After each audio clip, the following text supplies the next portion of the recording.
जलालपुर पीरवाला में 8वीं मुहर्रम उल हराम मेहंदी शहजादा अमीर कासिम अलैहिस्सलाम का मरकजी मातमी जुलूस हैदरी बाजार से बरामद किया गया, जो अपने रिवायती रास्तों से होता हुआ थल्ला हजरत गाजी अब्बास अलमदार पर इख्तिताम पजीर हुआ।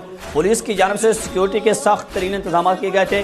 जलालपुर पीरवाला से रिपोर्ट कर रहे हैं अली हसन। जलालपुर पीरवाला में 8 मुहर्रम उल हराम मेहंदी शहजादा अमीर कासिम अलैहिस्सलाम का मरकजी मातमी जुलूस हैदरी बाजार से बरामद किया गया, जो अपने रिवायती रास्तों से होता हुआ थल्ला हजरत गाजी अब्बास पर इख्तिताम पजीर हुआ। जुलूस में नुहा खानी, मातमदारी और जंजीर जन्नी का सिलसिला जारी रहा, जबकि वसी लंगर और सबीलों के इंतजाम भी किए गए थे। जुलूस की सिक्योरिटी के लिए पुलिस की जानिब से सख्त इंतजाम किए गए थे।